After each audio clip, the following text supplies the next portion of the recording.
You're looking at this and going, wow, wouldn't it be amazing if this worked? And then you realize, oh my gosh, it does work. National borders are just speed bumps on the information superhighway. Cryptography is really, really strong. We can do whatever we want here. People might provide the equivalent of what government does in a decentralized fashion. I talked about collapse of governments. I think we actually saw that in the Middle Ages, probably as a result of the printing press.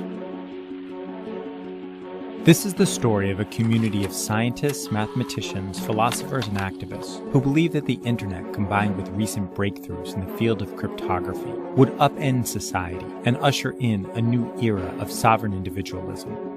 We have it in our power to begin the world over again, right now. And its internal clash over the optimal path to achieving that goal. Can evil be done with this technology? Yes. And so what? So then deal with it. Here's the final installment in a 4-part series on the origins of the cypherpunk movement and how it helped shape our modern world.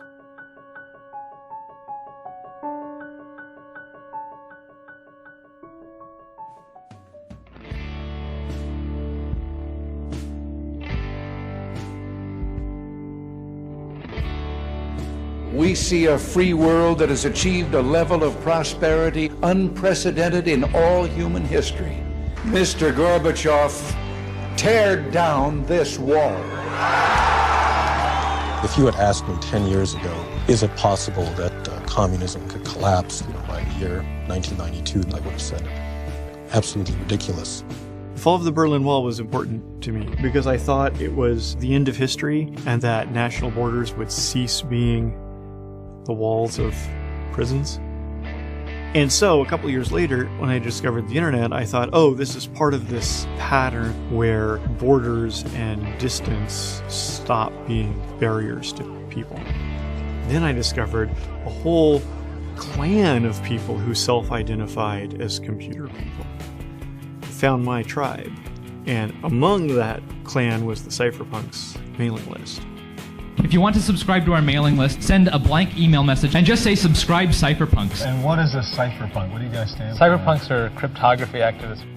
The cypherpunks email list, which started in the fall of 1992, 1 year after the launch of the World Wide Web, became a gathering place for a global community interested in using cryptography to allow individuals to communicate and transact on the internet privately and without interference from a central authority. In the last 20 years, the basic techniques to do all sorts of impossible seeming things have suddenly emerged. Put them into practice. Many cypherpunks were inspired by the work of the computer scientist David Chong, who had demonstrated that it was possible to use cryptography to build an anonymous payment network that ran on the internet.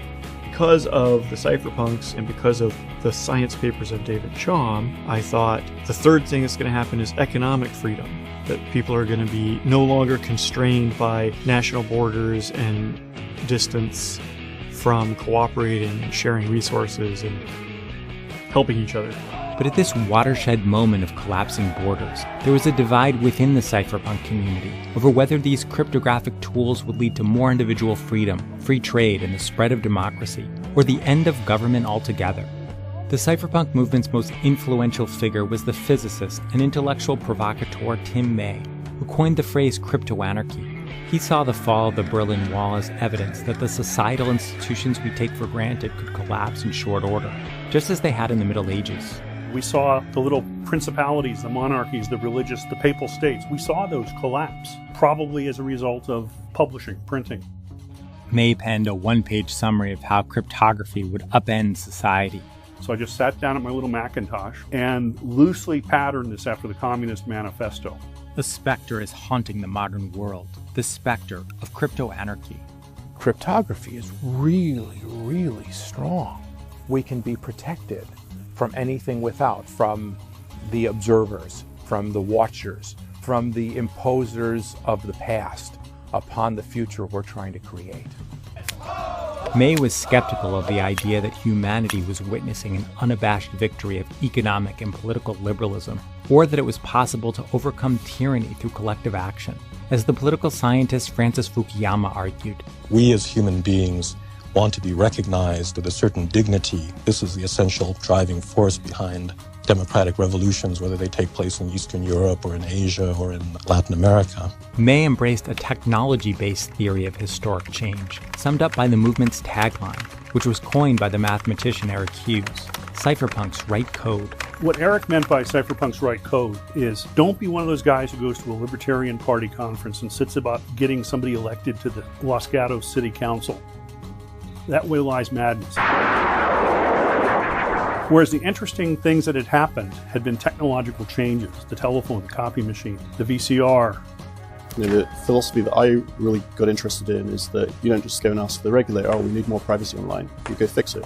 Arguing and complaining and lobbying and politics have nominal effect on what changes the world is technology adoption and, society moving, shifting its viewpoints.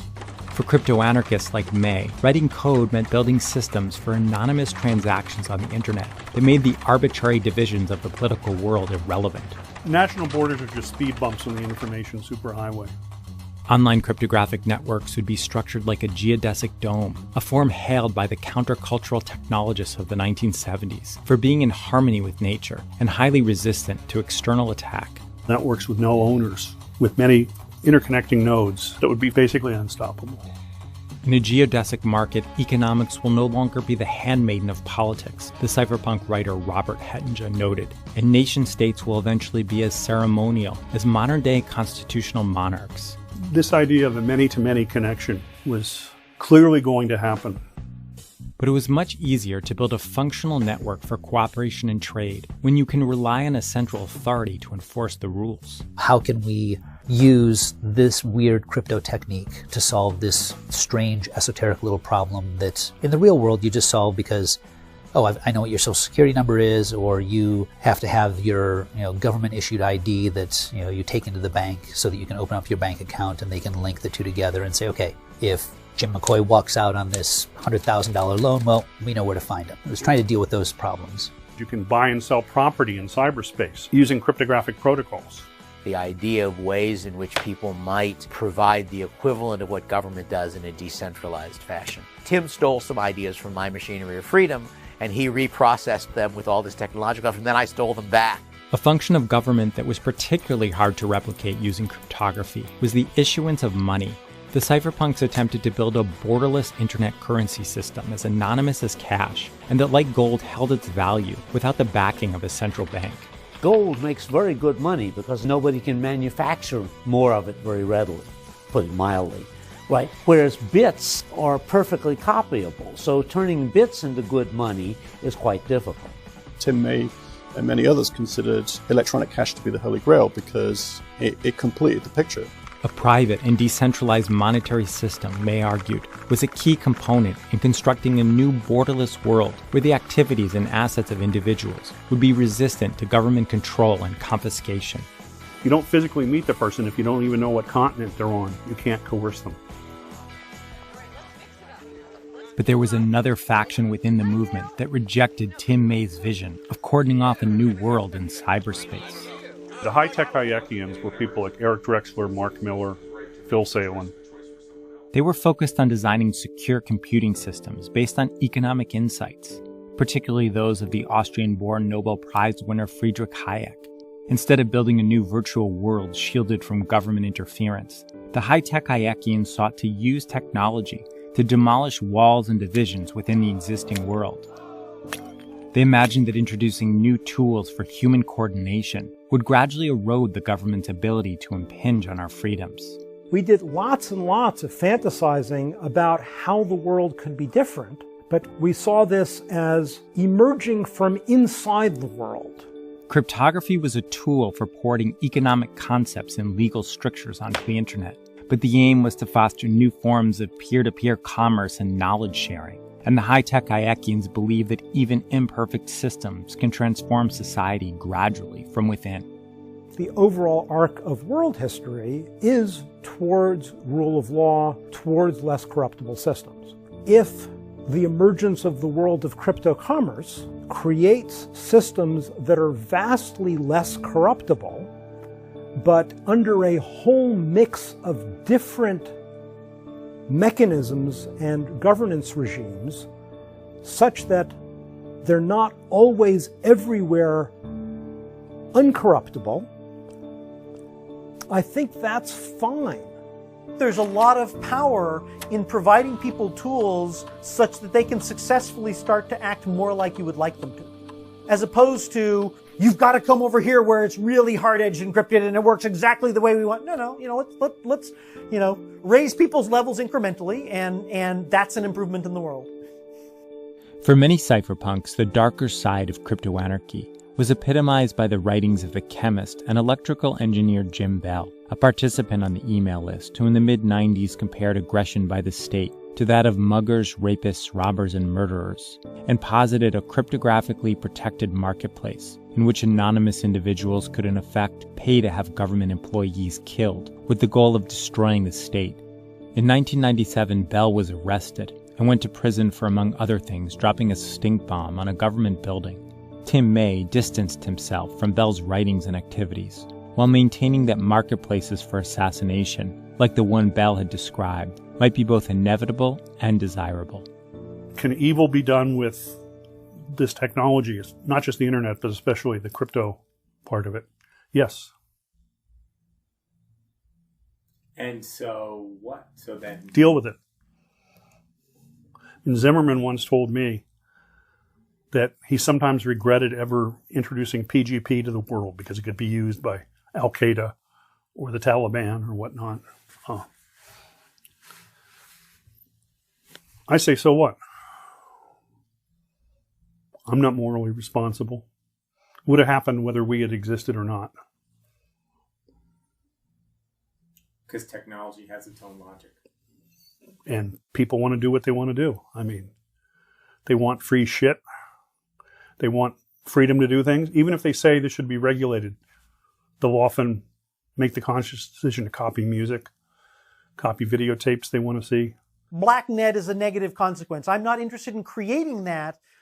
When you build technology to solve problems, then there are consequences that we try to think ahead of and look at and figure out how we might address and get ahead of the downsides of what we build. And that's responsible development. And we certainly engaged in that and talking with Tim May and putting on that, what if I was a black hat kind of thing was certainly a useful foil for working through those kinds of ideas, but that's absolutely not what cypherpunks were.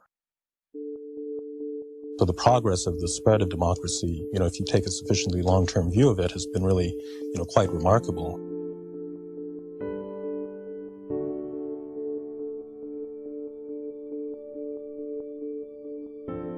Our dream was to enable the future of human freedom. And we had this bizarre confidence about how the future would unfold and to, using Alan Kay's famous phrase, to have a huge hand in inventing it. But the road had a lot more weeds and detours than we could have anticipated. When we first launched, we were hoping for, maybe 400, 500 people. Now we're at 100,000 people, so who knows where we're going next. Using the ever-growing storage capacity of servers belonging to companies like Google Instead of IBM. it being on your server under your desk, that stuff is being taken care of for you. Professionals keep track of all the programs and the Who data. doesn't want a simpler life? I find this way of working You more collect simple. half a gigabyte of information on your customers. What do you do with that They information? want to know everything about you so they can sell you stuff.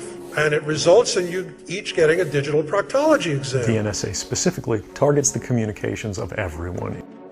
Over the next quarter century, the internet would make possible an explosion of individual freedom and information sharing, just as Phil Salen had predicted in 1991. But it would also grow into a surveillance apparatus that bore out the dystopian vision of journalist David Burnham in his 1983 book, The Rise of the Computer State. Large bureaucracies, with the power that the computer gives them, become more powerful, and they are escaping the checks and balances of representative democracy. Facebook collects information that the East German Stasi would have killed for. I think that most people are quite happy to hand people all of the information about them online in return for a few pics of your high school friends, kids, or whatever. By the mid-2000s, it seemed the cypherpunk movement had mostly failed. Then came a global financial crisis, followed by massive bailouts by central banks. On October 31, 2008, a pseudonymous inventor named Satoshi Nakamoto shared a white paper describing a new peer-to-peer non-governmental monetary system, pulling together technical and philosophical concepts developed on the cypherpunks email list. Within a few years, the movement was reborn with a new generation committed to enhancing personal freedom and privacy with cryptographic tools. It's like discovering an oasis when you're lost in the desert. It's Bitcoin that's single-handedly responsible for the current wave of cypherpunk activity. It's always messier than visionaries can anticipate because reality's bigger than any one head. We're still on the road in the quest to build architectures that amplify human freedoms and protect us from the dynamics in the other direction.